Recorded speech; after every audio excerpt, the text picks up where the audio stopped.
Рено на саемот во Париз се покажува во најсилно светло. Впрочем, Рено е компанија која Париз не го смета само за свој домашен град, туку го смета светот за свој домашен град. На ниту еден саем на кој искочил, без оглед што се наоѓа на него, тој излегол достоинствено.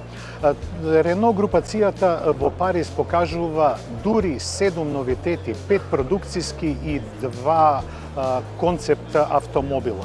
Пред 2 години на истото место Рено го покажа R4 E-Tech, а сега тој е веќе подготвен за сериско производство. Неговата улога е јасна, дека ќе биде нов кросовер, но потполно електричен во гамата на Рено. Па така, Рено има и мотори со внатрешно согорување, со благ хибрид, има плагин хибриди, има и самонапојувачки хибриди, но има и потполно електрични возила. Инаку R4 E-Tech ја користи платформата на веќе комерцијализираниот Рено 5.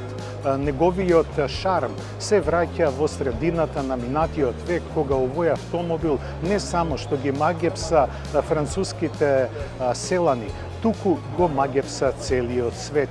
Рено во голема мерка се надева дека тоа ќе успее да го направи и со новата електрична верзија. Еден од најпродаваните мали автомобили во светот секако дека беше Twingo, а сега ја доживува комерцијалната верзија во електрично издание. Но со батерија од 50 киловат-часови Twingo ќе може да служи и вон градот.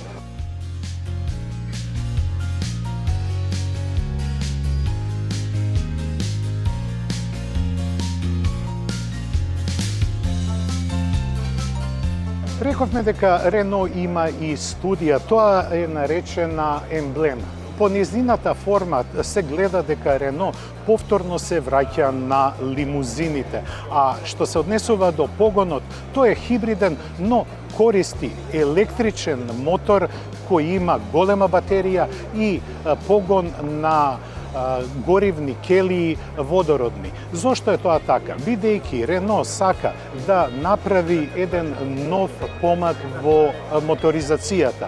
Имено, со овој автомобил, кога сте во град, тогаш ја користите електричната енергија која е складирана во батериите, а кога ќе излезете и ќе патувате од место до место, тогаш се вклучува електричниот мотор напојуван од горивни келии, кој овозможува многу поголема автономија.